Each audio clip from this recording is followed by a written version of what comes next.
Saan mo inuubos ang oras mo? Ako po si Father Fiel Pareha at ito po ang ating segment, ang Daily Devotion, na kung saan tayo po ay magdarasal, magbabasa at magninilay kasama ng salita ng Diyos sa buong taon. Manalangin tayo. Sa ngalan ng Ama, ng Anak at ng Espiritu Santo. Amen.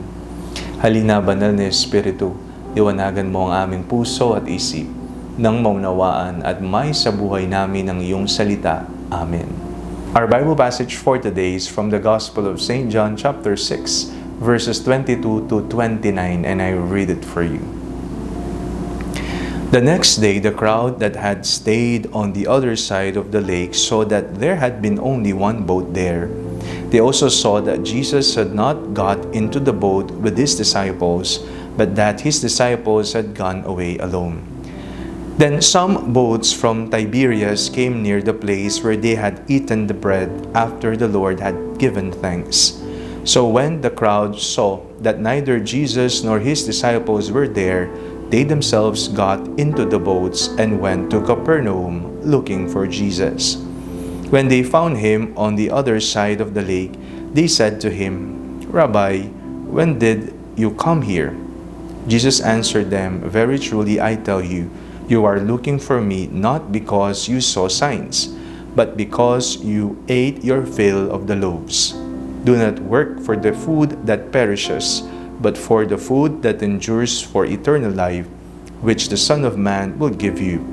For it is on him that God the Father has set his seal."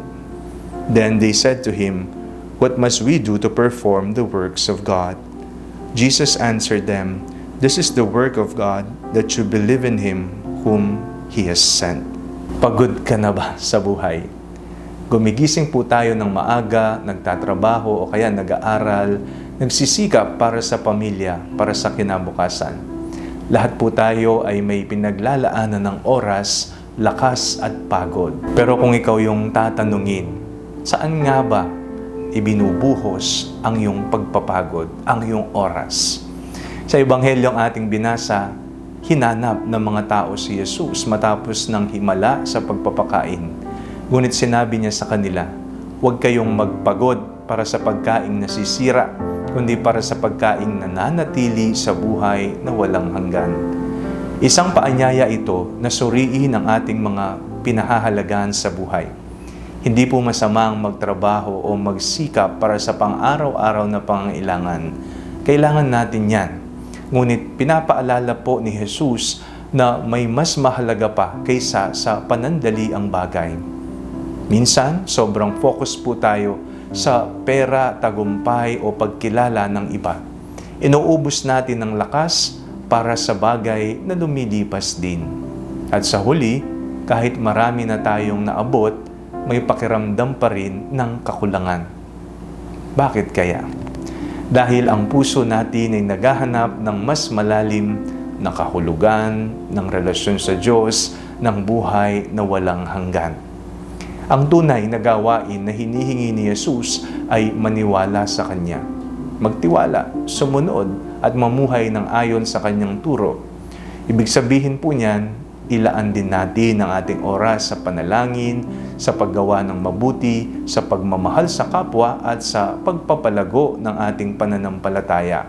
Ito ang mga bagay na may pangmatagalang halaga at bisa. Kaya sa bawat pagod po natin, magandang itanong, ang ginagawa ko ba ay may saysay sa harap ng Diyos? Ito ba ay naglalapit sa akin sa Kanya? Sana hindi lang po sa mga bagay na panandalian nating inuubos ang ating mga lakas, kundi sa mga bagay na tunay na mahalaga, ang pagmamahal, pananampalataya, at buhay na walang hanggan. Manalangin tayo. Panginoong Jesus, tulungan mo kaming makita kung ano ang tunay na mahalaga sa aming buhay. Sa gitna ng aming pagod at pagsisikap, ituro mo sa amin ang tamang direksyon. Naway ilaan po namin ang aming lakas sa mga bagay na may walang hanggang halaga. Palakasin mo ang aming pananampalataya at samahan mo kami araw-araw. Amen. Sa ngalan ng Ama, ng Anak, at ng Espiritu Santo. Amen.